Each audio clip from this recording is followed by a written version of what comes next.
Assalamualaikum warahmatullahi wabarakatuh. Waalaikumsalam warahmatullahi wabarakatuh. Bismillahirrahmanirrahim. Alhamdulillahi rabbil alamin. Wassalatu wassalamu ala ashrafil mursalin, imamil muttaqin, sayyidil ghurril muhajjalin, wa ala alihi wa ashabihil mujahidin at-tahirin, amma ba'du. Saudara-saudara kaum muslimin rahimakumullah. Satu hari ketika seorang ulama besar bernama Al-Imam Al-Faqih Abu Lais tengah berjalan-jalan di dekat kota Basrah, berkelumpulah sekelompok orang di dekat beliau. Mereka datang mengajukan satu pertanyaan. Imam, kami ingin bertanya. Di dalam Al-Quran itu Allah Subhanahu wa ta'ala menjelaskan, Ud'uni astajib lakum. Berdoalah kepadaku, aku akan jawab doamu. Mintalah kepadaku, aku kabulkan permintaanmu. Itu dan begitu janji Allah di dalam Al-Quran. Kami, kata orang-orang tadi, sudah lama berdoa kepada Allah. Tapi kenapa sampai sekarang doa kami ini belum dikabulkan? Katanya, Ud'uni astajib lakum. Kalau kamu berdoa, aku jawab, aku penuhi, aku kabulkan doamu. Itu janji Allah. Kami sudah lama berdoa pagi, sore, siang, malam. Nyatanya sampai sekarang doa kami belum dikabul-kabulkan. Ini bagaimana? Apa ayat Quran salah? Apa Tuhan lagi lempengan gak denger?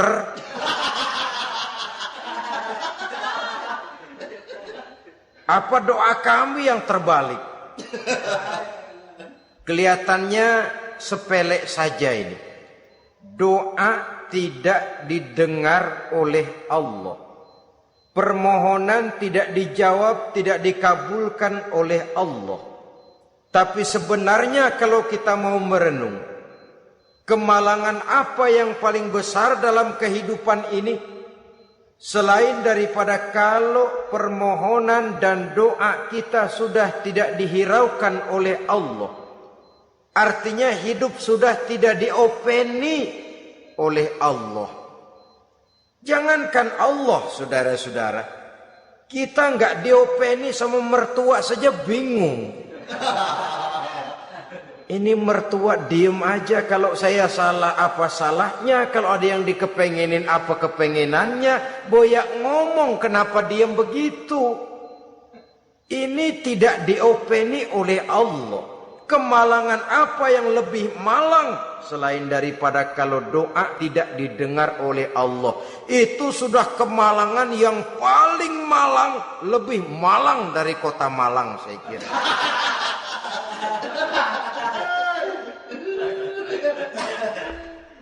Menghadapi pertanyaan ini, Imam Al-Faqih Abu Lais senyum.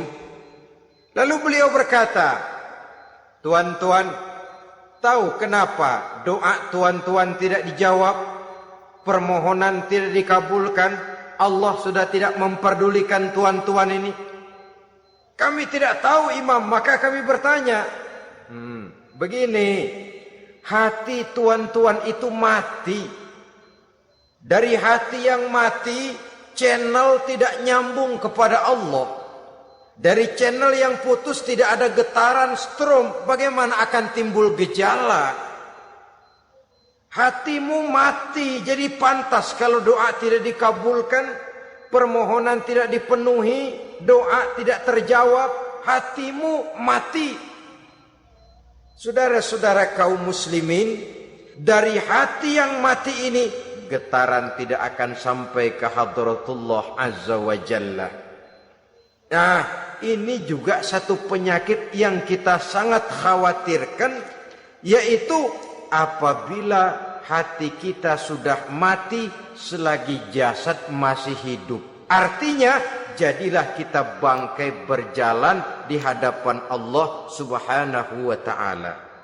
Sementara kita sangat disibukkan dengan menggali berbagai macam jenis obat penangkal penyakit zahir, dan kita kurang perhatian untuk mencari obat penangkal penyakit batin yang kalau diserang penyakitnya menghancurkan kehidupan abadi di akhirat nanti. Perkembangan ilmu kedokteran nyata benar diikuti dengan perkembangan jenis-jenis penyakit. Makin maju ilmu kedokteran, makin modern penyakit. Ngerti juga rupanya itu penyakit. Dulu kita tidak kenal yang namanya AIDS. Kita tidak tahu yang namanya liver. Kita tidak kenal yang namanya stres. Paling yang banyak cika, masuk angin, dan sebagainya. Tapi baiklah. Penyakit-penyakit batin yang menyebabkan hati menjadi mati, dan dari hati yang mati doa tidak naik, tidak didengarkan oleh Allah Subhanahu wa ta'ala. Nah, kata orang-orang tadi, yang menyebabkan hati kami mati ini apa, Imam? Beliau menjawab, pertama, araftumullaha wa lam tu'tuhu haqqahu. Yang menyebabkan hatimu jadi mati, pertama, kamu kenal benar kepada Allah, tapi haknya untuk disembah, kewajibanmu untuk menyembah, tidak pernah kamu laksanakan. Bagaimana Allah tidak akan jauh dari kita kalau kita tidak akan mengadakan pendekatan kepadanya? Dan pendekatan kepada Allah hanya bisa kita tempuh melalui jalur kegiatan ritual ibadah. Allah akan terlalu jauh apabila kita hanya membicarakannya lewat filsafat dan renungan yang mendalam. Tapi Allah akan dekat dan terasa hadir dalam hidup apabila kita dekati Ia dengan pelaksanaan ibadah kepadanya. Kamu kenal Allah, tapi hakmu untuk menyembah, kewajibanmu untuk menyembah, haknya untuk disembah, tidak pernah kamu laksanakan. Kalau soal Allah kita kenal bukan main. Bahkan tidak hanya kita mengajarkan kenal juga kepada anak-anak kita. Kalau ditanya siapa pencipta matahari, bulan dan bintang? Allah. Siapa pencipta lautan, gunung, hutan belantara dan sungai-sungai? Allah. Siapa pencipta bumi, matahari dan sebagainya? Allah. Sembahyang apa enggak? Bagaimana nanti?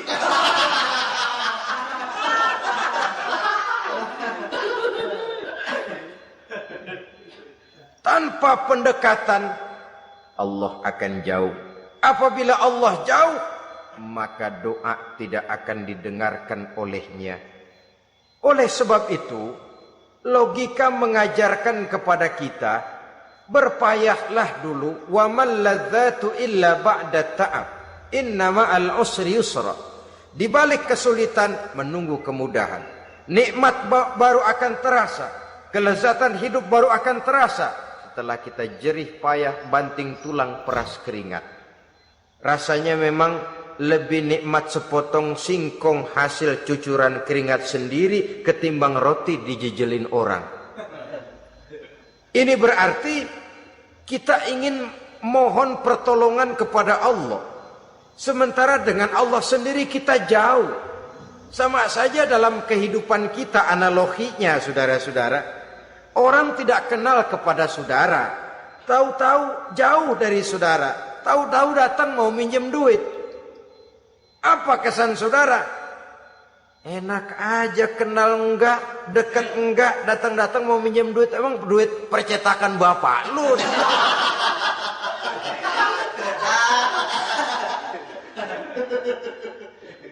Sedangkan yang kita kenal, sedangkan yang kita bertemu tiap hari, sedangkan yang sering datang ke tempat kita, kalau satu saat dia pinjam duit, toh kita kadang-kadang masih mikir. Apalagi datang nggak pernah, berkunjung nggak pernah, ngobrol nggak pernah. Apalagi Kenal juga enggak pernah. Datang-datang mau minta. Macam apa? Datang nemuin Tuhan setahun 2 kali.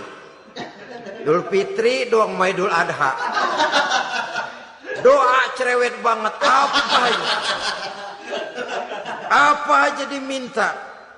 Saudara hadirin, bagaimana doa akan kabul, permohonan akan dijawab?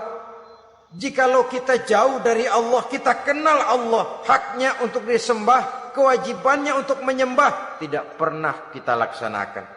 Itu yang menyebabkan hati kita lalu menjadi mati. Padahal mengenal Allah, setelah mengenalnya, mengadakan pendekatan kepadanya melalui ritual ibadah yang dicontohkan oleh Rasulullah sallallahu alaihi wasallam.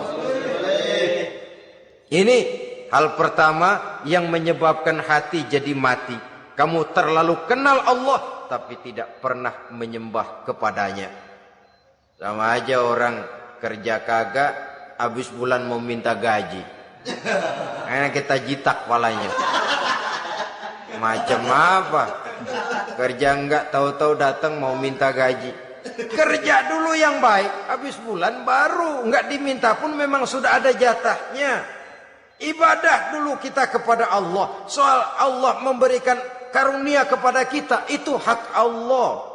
Apabila kita dekat dengannya, ibadah yang kita laksanakan benar, karunia itu akan datang kepada kita.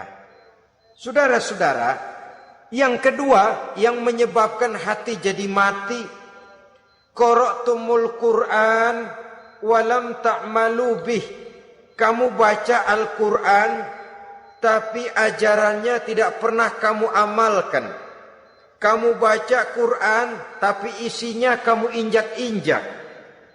Sehingga ada peringatan dari Rasul sallallahu alaihi wasallam. Beliau bersabda, "Iza azzamat ummatid dunya wa fi riwayatin dinaron wa dirhaman nuzi'at minha haibatul Islam.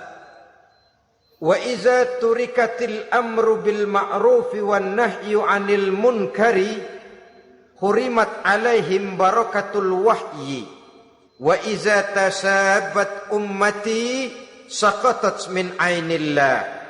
3 peringatan keras tapi yang merupakan gejala penyakit kita umat Islam diperingatkan oleh nabi kita. Pertama, iza azzamat ummatid dunya. Apabila umatku telah terlalu mengagung-agungkan dunia, apabila umatku telah jatuh menjadi umat yang materialistis, segalanya diukur dari sudut keduniaan saja, nuzi'at minha haibatul Islam, maka akan dicabutlah dari mereka kehebatan agama Islam. Hilang kehebatan Islam apabila kita jatuh menjadi umat pengagung dunia, penyembah materi. Nilai kita, keberadaan kita tidak dihargai orang lain. Orang memandang kita remeh saja. Orang Islam gak ada apa-apanya, bayar aja.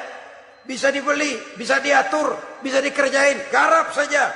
Nuzi'at minha haibatul Islam, hilang dari mereka kehebatan Islam ini. Kenapa? Mereka telah mengagungkan dunia dan menjadikannya sebagai tujuan. Padahal dunia cuma alat, materi cuma alat, harta cuma alat. Yang kedua, wa iza turikatil amru bil ma'rufi wan nahyu 'anil munkari hurimat 'alaihim barakatul wahyi. Apabila telah ditinggalkan amar ma'ruf dan nahi munkar, maka hilanglah keberkahan wahyu. Ini yang ada hubungannya dengan masalah kita. Kita baca Quran, kita tidak amalkan isinya. Bagaimana hati tidak jadi mati? Amar ma'ruf dan nahi munkar ditinggalkan orang, hilang keberkahan wahyu. Pada saat itu boleh jadi Quran ada, tapi cuma tinggal tulisan saja. Islam ada, cuma tinggal sekedar nama saja. Diseminarkan, disimposiumkan, dimuktamarkan, tapi tidak dijabarkan dalam kehidupan sehari-hari. Apabila amar ma'ruf dan nahi munkar telah ditinggalkan orang, hilang keberkahan Quran. Akibatnya apa? Apabila amar ma'ruf tidak lagi digalakkan orang, nahi munkar tidak dilaksanakan orang, lalu orang menilai sesuatu menurut seleranya sendiri. Mana yang ma'ruf, mana yang munkar, tidak ada lagi patokan utama. Kalau baik kata otaknya, dia kerjakan. Tidak baik menurut otaknya, dia tinggalkan. Agamanya adalah otak, berhalanya adalah akal. Akhirnya umat kehilangan pedoman. Tidak lagi jelas mana batas yang ma'ruf, mana batas yang munkar. Dalam kondisi sedemikian, akhirnya akan terjadi penjungkiran nilai. Paling celaka nantinya, yang ma'ruf malah dianggap munkar, yang munkar malah menjadi ma'ruf. Peringatan ketiga dari Nabi, wa iza tasabat ummati saqatat min ainillah. Apabila umatku sudah saling berbantahan, apabila umatku sudah saling caci memaki, saqatat min ainillah, jatuhlah mereka dalam pandangan Allah Subhanahu wa taala. Hilang wibawa umat yang sudah saling mencaci maki, saling menjatuhkan, saling gasak, gesek, gosok. Justru agama menganjurkan kita ini saling asah, asih, asuh. Kadang yang kita praktekkan kita ini saling gasak. Yang kedua, saling gesek. Yang ketiga, saling gosok. Gasak, gesek, gosok. Kacau kita ini. Saling gasak, menjegal kawan seiring, menggunting dalam lipatan. Saling gosok, fitnah sana, fitnah sini. Saling gesek, sikut kiri, sikut kanan. Tidak peduli orang lain luka dan sebagainya. Yang penting dia bisa nangkring. Jatuh kita dalam pandangan Allah apabila umat sudah saling mencaci maki. Maka kita kembali kepada persoalan hal kedua yang menyebabkan hati jadi mati, qara'tumul Qur'an walam ta'malu bih. Kita baca Al-Qur'an tapi ajarannya nyaris tidak kita amalkan di dalam kehidupan kita. Akibatnya hati lalu jadi mati. Itu yang kedua. Yang ketiga yang menyebabkan hati jadi mati dan doa tidak terjawab, idda'aitum annakum min ummati Muhammadin sallallahu alaihi wasallam wa lam ta'malu bi sunnatihi. Kamu mengaku, kamu memproklamirkan diri sebagai umatnya Nabi Muhammad, tapi sunnahnya tidak pernah kamu amalkan. Malahan perkembangan paling akhir bukan saja tidak mau mengamalkan sunnah, malah mengingkari sunnah. Inna lillahi wa inna ilaihi raji'un. Oh, Nabi Muhammad itu manusia biasa seperti kita. Sebagai manusia dia bisa salah. Dan ternyata hadis banyak yang palsu. Yang otentik cuma Quran. Selebihnya adalah sejarah. Tidak ada itu sunnah. Langsung saja kepada Quran. Oh, hadis itu bukan sumber hukum. Oh, tidak perlu mengamalkan sunnah. Saudara-saudara kaum muslimin, mengaku kita umat Nabi, tapi sunnahnya kita campakkan, tidak kita amalkan. Setelah tidak kita amalkan, kita campakkan. Setelah kita campakkan, kita ingkari pula. Inna lillahi wa inna ilaihi raji'un. Bagaimana hati tidak jadi mati?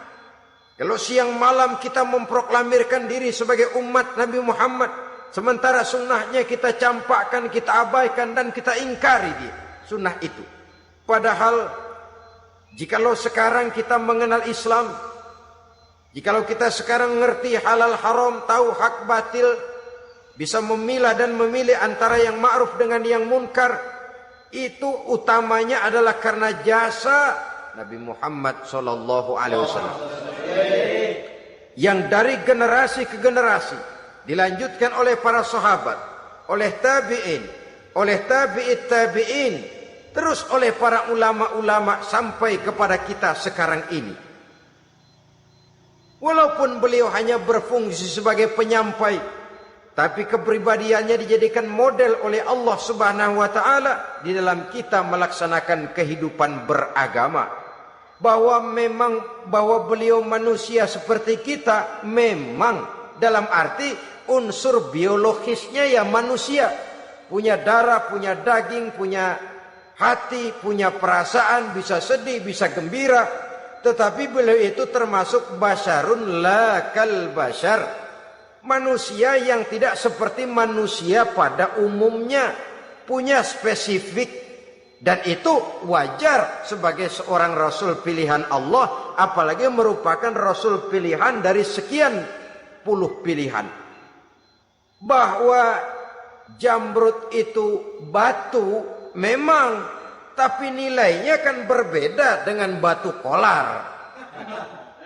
Satu truk batu kolar dengan barangkali segenggam batu jamrud, nilainya tentu jauh lebih mahal batu jamrud. Kalau soal batunya, sama batunya, tapi nilainya berbeda karena esensinya berbeda. Kita manusia, Nabi Muhammad juga manusia, sama manusianya memang, tapi kualitasnya, nilainya tentu jauh panggang daripada api. Itu sebabnya Allah menjadikan beliau sebagai model. Laqad kana lakum fi rasulillahi uswatun hasanah. Di dalam diri Rasul itu terdapat contoh teladan yang sangat baik bagi kita. Oleh karenanya pada pertemuan kali ini, apabila kita konsekuen mengaku umat Nabi Muhammad, marilah konsekuen juga menegakkan sunnahnya. Yang keempat, yang menyebabkan hati jadi mati dan doa tidak terjawab, akaltum ni'mata rabbikum walam tashkurulah. Tiap hari kamu makan nikmat Tuhanmu, tapi kamu tidak pernah mau bersyukur kepadanya, kepada Allah Subhanahu wa ta'ala. Nikmat Tuhan kita doyan banget, tidak pernah sehari dan sesaat pun terlepas diri dan hidup ini dari nikmat-nikmat yang diberikan Allah.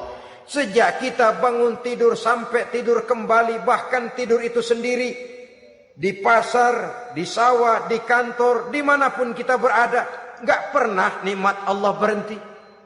Hidup kita dalam alam diberikan segala fasilitas untuk menunjang kehidupan. Gak pernah Allah pasang pajak matahari, gak pernah Allah pasang pajak gas udara. Nikmat-nikmat yang banyak itu tiap hari kita kecap, tiap hari kita nikmati. Tapi kita tidak pandai bersyukur. Padahal Allah memberikan peringatan keras dalam hadis qudsinya. Man lam yashkur ala na'mai wa lam yasbir ala balai falyakhruj min tahti samai wal yatlub rabban siwaya. Siapa yang tidak mau bersyukur terhadap nikmat yang aku berikan kepadanya dan tidak mau bersabar terhadap ujian yang aku berikan kepadanya, silahkan keluar saja dari kolong langit ini dan cari Tuhan selain aku. Diusir oleh Allah. Kalau orang tidak mau bersyukur terhadap nikmat yang aku berikan dan tidak mau bersabar terhadap ujian yang aku timpakan, keluar dari kolong langitku, keluar, cari Tuhan selain aku. Diusir. Lah yang ngusir Allah. Anak sekarang bilang mau ke Menong.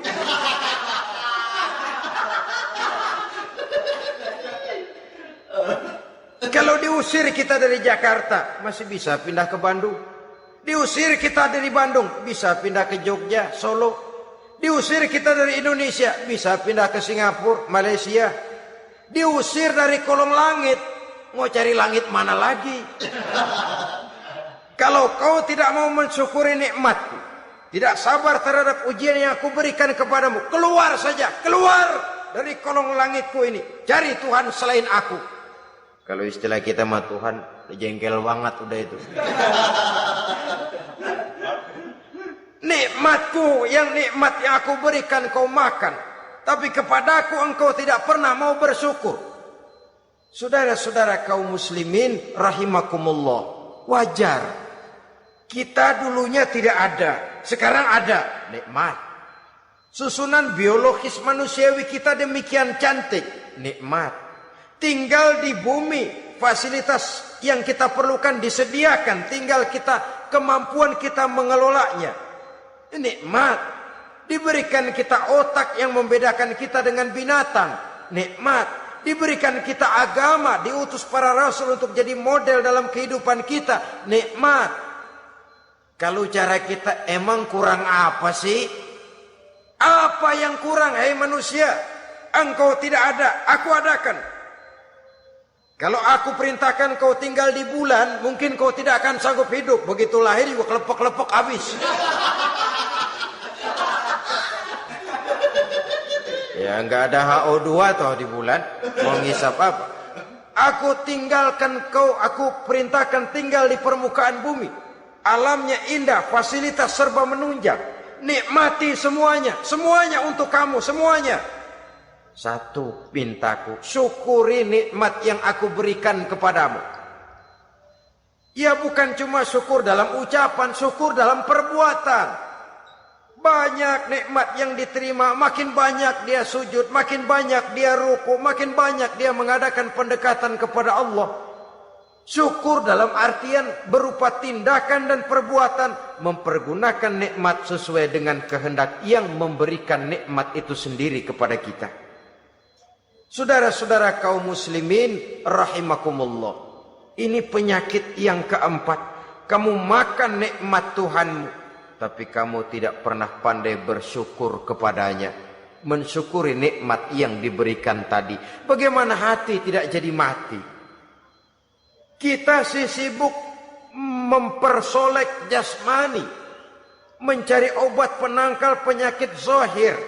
Maka yang ramai di zaman sekarang, saudara lihat, salon, fitness, senam, macam-macam jenis. Tidak ada salahnya dan tidak ada jeleknya. Tapi kalau itu sampai melupakan kita kepada memperindah batin, memperbaiki jiwa, artinya bukankah kita perlahan tapi mempersiapkan diri menjadi bangkai berjalan di hadapan Allah. Dengan operasi plastik, yang pesek jadi mancung, yang sipit jadi belok, kulit keriput jadi kencang, pipi terlalu cekung bisa diatur. Saudara-saudara, tapi kalau hati yang rusak, jiwa yang rusak, kemana lagi kita akan berobat kalau bukan kepada agama? Maka hati itu jadi mati apabila kita selalu memakan nikmat Allah dan tidak pandai mensyukuri nikmat itu. Dari hati yang mati tidak akan ada getarannya. Oleh sebab itu doa tidak terjawab. Selanjutnya yang menyebabkan doa tak terjawab dari sebab matinya hati, qultum annal mauta haqqun wa lam tasta'iddu lahu. Kamu berkata, kamu yakin bahwa mati adalah sesuatu yang benar, tapi kamu tidak pernah punya persiapan untuk mati. Padahal menurut logika, orang yang akan bepergian jauh tentu dia harus mempunyai bekal yang cukup. Semakin jauh jarak perjalanan yang akan ditempuhnya, semakin banyak perbekalan yang harus dibawanya. Dahulu, seketika beberapa jamaah dari Yaman akan melaksanakan ibadah haji dengan nekat, mereka berprinsip, pokoknya kan berangkat haji jadi tamunya Allah, nanti Allah yang akan ngelayanin. Mereka nekat, modal badan doang berangkat. Diadukan kepada baginda Rasul, lalu turun peringatan dari Allah, wa tazawwadu fa inna khairaz zadi taqwa.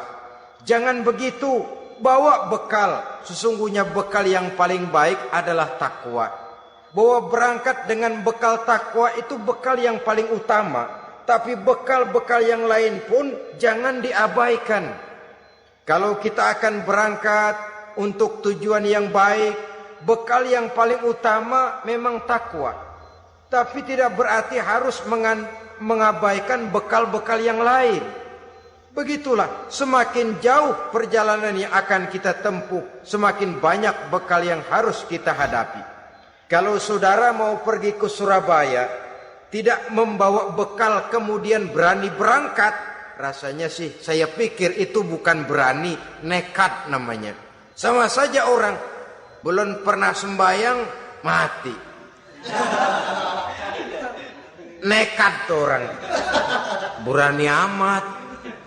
Belum berbuat kebaikan barang sedikit pun sudah mati. Nekat namanya itu. Sama saja tadi, nggak bawa bekal apa-apa berangkat ke Surabaya. Sampai Surabaya belum tentu, sengsara udah jelas. Belum punya bekal yang baik sudah mati. Sampai ke surga belum tentu, tapi kebelangsak dan sengsara rasa-rasanya pasti itu. Oleh karena itu, kalau kita yakin mati sesuatu yang benar, sesuatu yang pasti datang menimpa, maka hendaklah kita mempersiapkan bekal. Kemudian, idda'aitumun najata minan nar wa ramaitum fiha anfusakum. Kamu memproklamirkan diri ingin selamat dari neraka, tapi kamu lemparkan dirimu ke dalam neraka. Bagaimanapun bajingannya bajingan, kalau ditanya ente mau masuk neraka enggak? Jawabannya pasti enggak. Itu pasti perbuatannya sendiri yang melemparkan dirinya ke dalam neraka, membiarkan dirinya berlarut-larut, bertimbun-timbun dalam dosa dan kesalahan, dan tidak akan ada niatan untuk memperbaiki diri. Hanyut di meja judi, habis ditelan minuman keras, fitnah sana, fitnah sini, hasud sana, hasud sini. Padahal mulutnya ingin selamat dari neraka, perbuatannya malah melemparkan dirinya ke dalam api neraka. Tidak ada orang yang lebih sayang kepada diri kita selain kita sendiri. Dan menyayangi diri itu tidak cuma dengan memandikannya sehari 3 kali, memakaikannya parfum dengan segala macam merek, memakai sabun yang wangi-wangi, minyak yang harum-harum. Lebih daripada itu, jaga dan sayangi diri. Jangan jatuhkan dia ke dalam perbuatan-perbuatan yang bisa menjerumuskan diri itu ke dalam neraka. Kemudian disambung oleh Imam Al-Faqih Abu Lais yang menyebabkan doa tidak terjawab karena hati mati. Idda'aitum dukhulal jannah walam ta'malu laha. Kamu ingin masuk surga, tapi kamu berat mengamalkan perbuatan yang bisa menyampaikan kamu ke surga. Semua kita kalau ditanya, mau masuk surga? Mau. Tapi jarang yang berlomba melakukan perbuatan-perbuatan yang bisa menyampaikan kita ke surga. Kemudian yang terakhir kata Imam Al-Faqih Abu Lais, dafantum mautakum walam ta'tabiru laha. Kamu menguburkan orang yang mati di antara kamu, tapi kamu tidak bisa mengambil iktibar, tidak bisa mengambil pelajaran dari mayit yang jenazah yang kau kuburkan itu. Mestinya kan nguburin orang tuh membuat sadar. Iya, kalau sekarang dia saya baringkan di liang lahat menghadap ke arah kiblat, bantalnya tanah. Setelah itu ditutup dengan papan, lalu ditimbun dengan tanah. Iya, sekarang giliran dia, giliran saya, entah besok, lusa, bulan depan, tahun depan, tapi pasti mengubur mayat, mengubur jenazah, tapi tidak bisa mengambil iktibar dari yang dilaksanakannya itu. Ini merupakan penyakit-penyakit batin yang merupakan handicap, yang menimbulkan jarak antara kita dengan Allah Subhanahu wa ta'ala. Pantas kalau itu semua ada pada diri kita, hati jadi mati. Dari hati yang mati, doa tidak akan tembus. Kita tidak lagi akan diperdulikan oleh Allah Subhanahu wa ta'ala. Dan itu sekali lagi kemalangan yang terbesar dalam kehidupan kita. Bagaimana jalan keluarnya?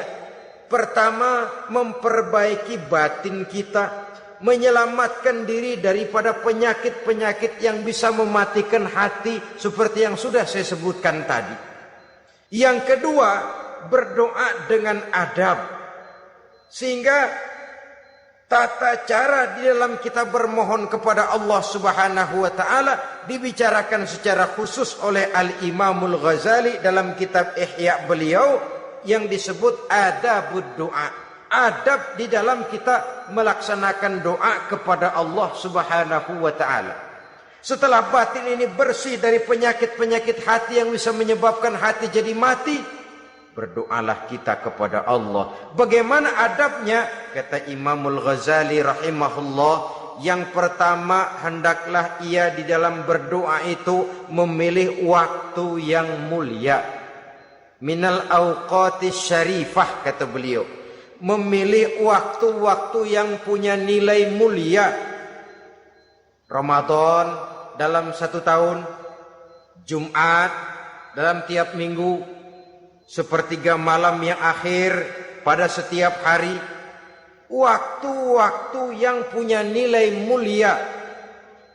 Walaupun misalnya saudara berdoa pada hari Kamis, tidak ada halangannya Allah mau kabulkan.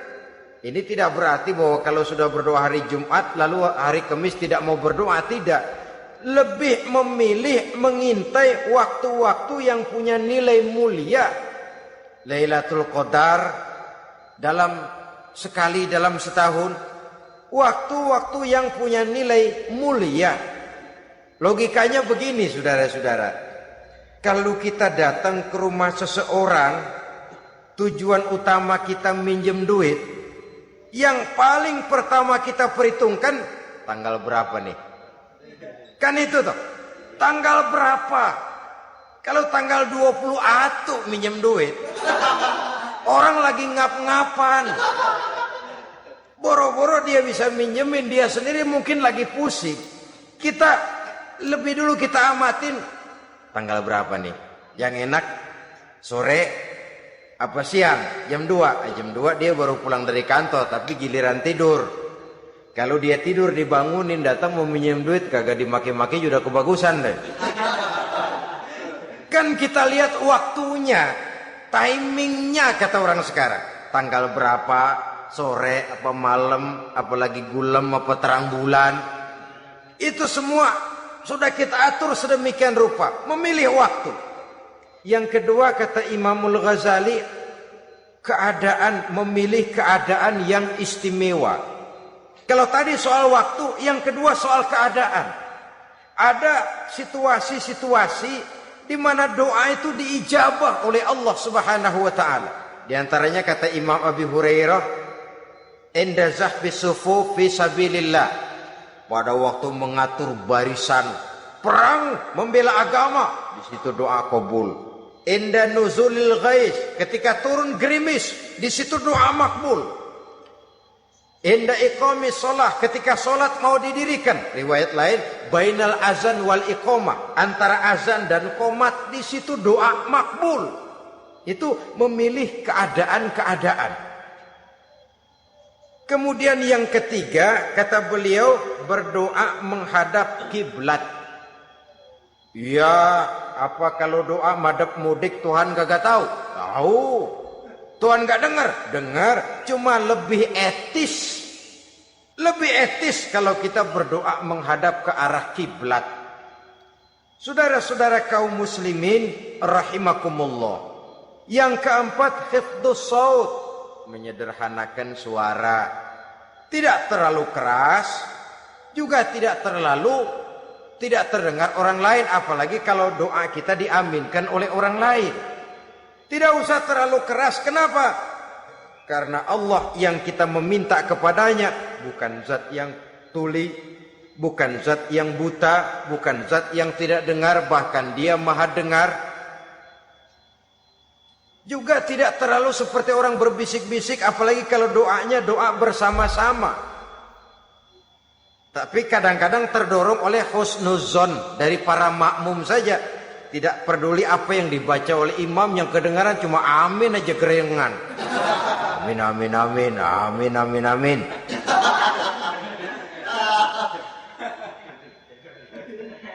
Juga tidak terlalu keras. Seperti orang berdoa, seperti orang pidato. Saudara-saudara kaum muslimin rahimakumullah. Yang kelima, alla yatakallafa saja' fid du'a. Dalam berdoa, kalau istilah kita, jangan nyelongcong.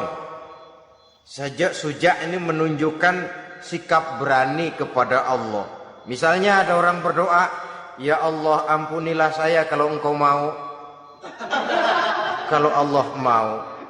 Kasihanilah saya ya Allah kalau engkau mau. Itu doa orang songong.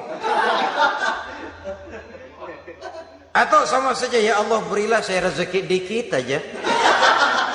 Emang kenapa pakai begitu? Allah yatakallafa saja fid du'a. Yang keenam kata Imamul Ghazali, at-tadarru' wal khusyu'.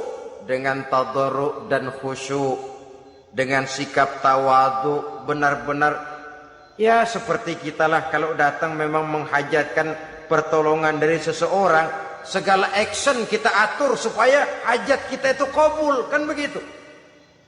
Kadang-kadang istilah orang kalau perlu ngesor mah ngesor dah, yang penting permintaan dikabulkan, gitu saja. Kita lihat sekarang ini, ramai orang bicara soal film-film Parno. Kelihatannya pendatang-pendatang baru, pokoknya asal bisa main dah, bugil ya bugil dah. Yang penting nyohor, bisa tampil. Walaupun dalihnya semua sama, mula-mula cuma iseng. Adegan panas bagaimana? Kalau tuntutan skenario apa boleh buat? Apa boleh buat? Emang nggak bisa milih. Setelah film beredar baru saya juga jijik ngelihat, ya tadi kemana waktu bikin? Udah jadi baru jijik, bikinnya merem memang itu.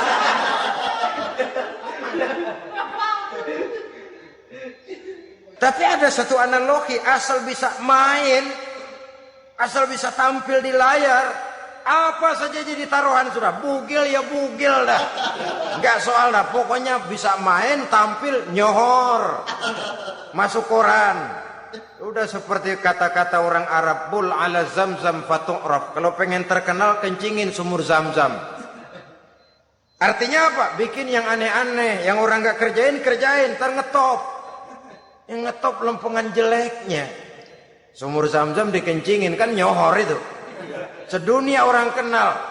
Kenapa? Gila. Saudara-saudara kaum muslimin rahimakumullah, sangat kita sayangkan kalau lalu orang berlomba-lomba dengan cuma modal paha mulus, wajah cantik, dimauin apa saja mau lalu bisa tampil.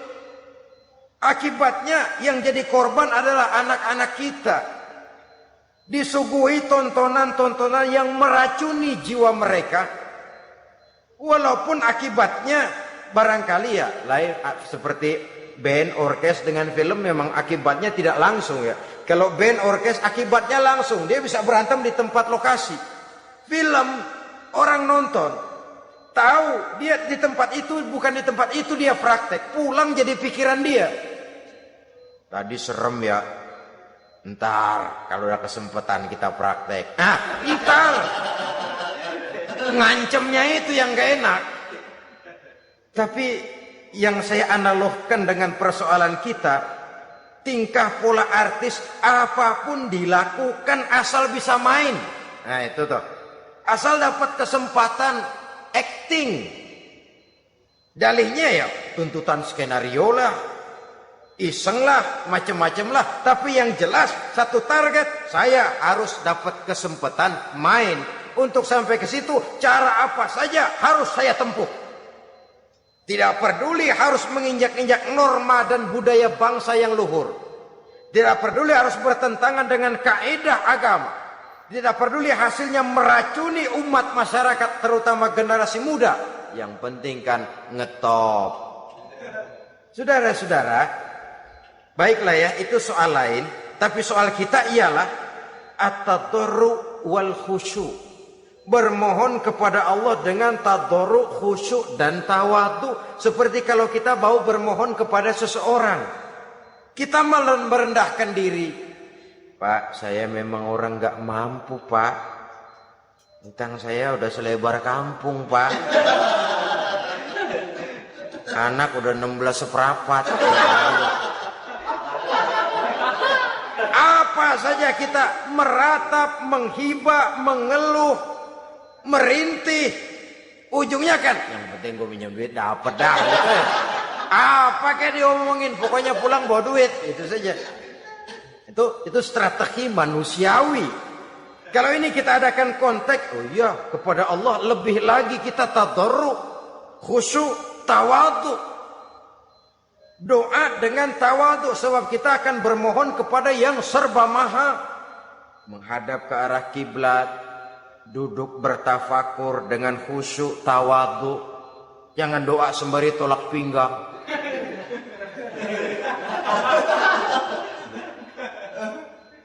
Yang ketujuh kata Imamul Ghazali, ayyujzimad du'a wa yuqina bil ijabah. Hendaknya dia menjazamkan doanya itu dan yakin bahwa doanya akan dikabulkan oleh Allah. Sebab kata Nabi, innallaha la yaqbalu du'aan min qalbin ghafilin lahin. Allah Subhanahu wa taala tidak akan menerima doa dari hati yang lalai dan main-main. Doa ke orang ugah-ugahan.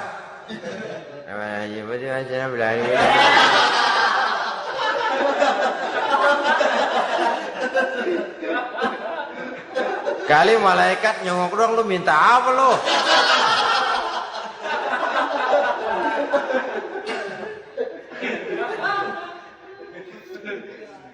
Seperti tadi itu, kita datang mau minjem duit sama orang, ngomongnya ogah-ogahan.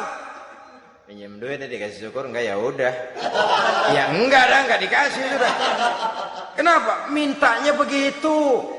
Enggak serius dan enggak yakin bahwa doanya akan dikabulkan. Kalau kita sudah punya keyakinan, jangan-jangan doa saya enggak diterima Allah. Enggak. Kata Allah, ana inda zanni abdi bi. Aku sih bagaimana menurut sangka hambaku kepadaku saja. Kalau sangkanya baik, aku baik. Kalau sangkanya doanya dikabulkan, aku kabulkan. So itu doa harus dengan pasti dan harus dengan yakin doa itu akan dikabulkan dan meluruskan harapan, membenarkan cita-cita, meluruskan maksud apabila doa itu dikabulkan oleh Allah Subhanahu wa taala. Saudara-saudara, oleh karenanya jangan doa setengah hati. Jangan berdoa sambil main-main. Apalagi menghadap kiblat dengan dua tangan terangkat sebagaimana dicontohkan oleh Rasulullah sallallahu alaihi wasallam. Bahwa berdoa tanpa mengangkat kedua tangan pun Allah tahu. Allah dengar. Tapi kelihatannya kurang serius. Seolah-olah terserah ada Tuhan, mau dikasih ya kasih, enggak ya udah. Seolah-olah kita tidak serius dalam berdoa.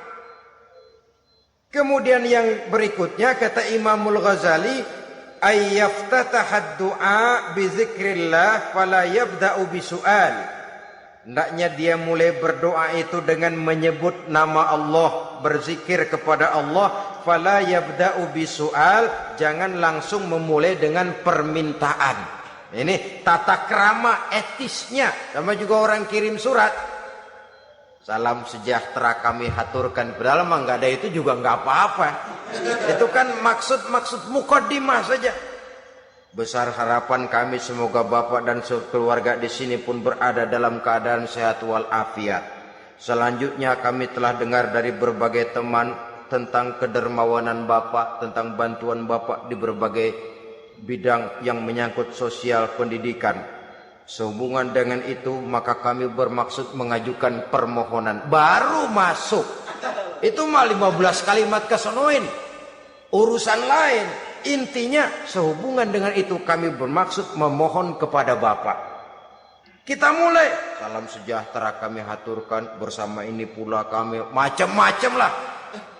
Sama juga seperti tadi itu, kita datang mau minjem duit, datang karena kita tahu datang habis bulan, malam terang bulan, udaranya sejuk, ngobrol lah kita, dapet teh, apa kabar Pak? Baik. Aduh Bapak sih, untung dah Pak, kayak pemurah lagi. Saya tahu Bapak banyak nyumbang di mana-mana, Diangon aja tuh orang diangon.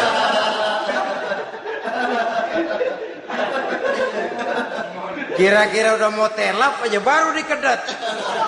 Ngomong-ngomong Pak, nah mulai nih kalau udah ngomong dah tuh mulai. Baru masuk. Jadi etisnya berdoa itu dimulai dengan zikrullah. Karena itu umumnya dimulai dengan Alhamdulillahi Rabbil Alamin. Kita puji dulu Allah. Alhamdulillahi Rabbil Alamin. Hamdan yuwafi ni'amahu wa yukafi'u mazidah. Kita puji dulu Allah. Seperti orang tadilah. Kita puji dulu kebaikannya. Walaupun pada akhirnya kita minjem duitnya. Sebenarnya Allah nggak perlu dipuji toh. Dipuji atau tidak Allah tetap termulia. Ini etis manusia. Allah tidak berharap untuk dipuji oleh manusia. Allah tidak untung seluruh alam memujinya. Manusia mau memuji atau tidak itu urusan manusia sendiri. Allah tidak minta untuk dipuji. Allah juga tidak gila kepada pujian. Kalau kita memulai doa dengan pujian, etis kita kepada Allah Subhanahu wa taala di dalam kita bermohon kepadanya. Saudara-saudara kaum muslimin rahimakumullah, kemudian menyesuaikan doa dengan kondisi. Ini termasuk syarat batin ya, taubat, waraddul mazalim, kata Imam Ghazali, menolak segala macam kezoliman. Artinya kalau berdoa tuh tahu diri.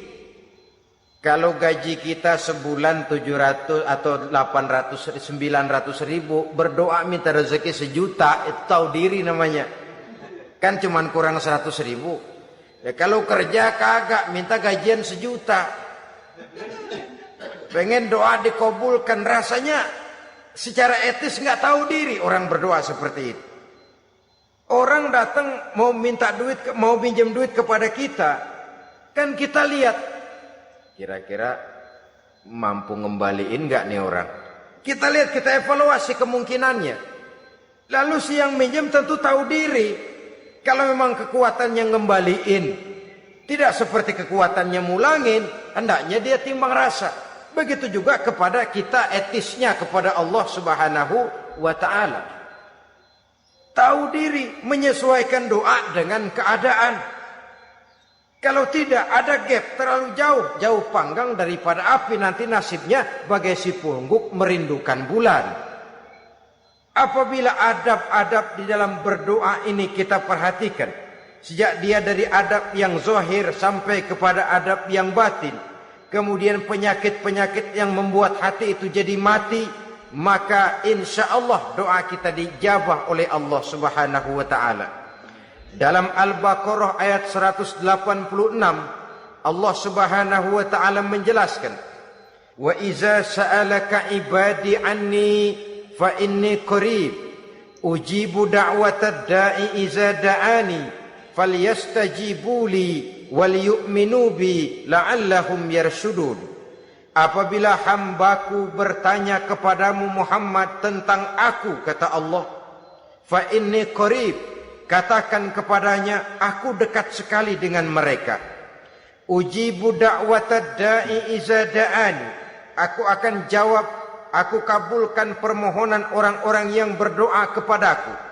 Falyastajibu li wal yu'minu bi, maka hendaknya mereka juga menjawab panggilanku atas dasar iman kepadaku. La'allahum yarshudun, semoga dengan ini mereka kelak mendapat petunjuk. Saudara-saudara, Al-Baqarah 186 ini dengan nyata menjelaskan kepada kita, Allah akan menjawab doa, mengabulkan permohonan apabila kita falyastajibuli wal yu'minu bi, juga menjawab panggilan Allah atas dasar beriman kepadanya. Logikanya tadi itu, araftumullaha wa lam tu'tuhu haqqahu. Kita tidak pernah mau menjawab panggilan Allah sementara kita berharap doa kita dijawab oleh Allah. Apa enggak pincang? Apa enggak berat sebelah? Panggilan Allah kita berat memenuhinya, sementara kita sangat berharap agar permohonan kita, seruan kita dikabulkan oleh Allah. Menjawab panggilan Allah atas dasar beriman kepadanya. Kenapa? Ada orang menjawab panggilan bukan berdasarkan iman, tapi karena target lain. Datang sembahyang Jumat paling dulu, target utamanya pulang juga paling dulu nyabet sendal, nyabet sepatu. Menjawabnya iya, tapi tidak karena iman. Jadi apabila kita rajin menjawab panggilan Allah atas dasar beriman kepadanya, maka seruan, permohonan, doa niscaya dikabulkan olehnya. Ini saja, mudah-mudahan ada manfaatnya. Terima kasih atas segala perhatian. Mohon maaf atas segala kekurangan. Usikum wa nafsi bitaqwallah. Wassalamu alaikum warahmatullahi wabarakatuh. Waalaikumsalam warahmatullahi wabarakatuh.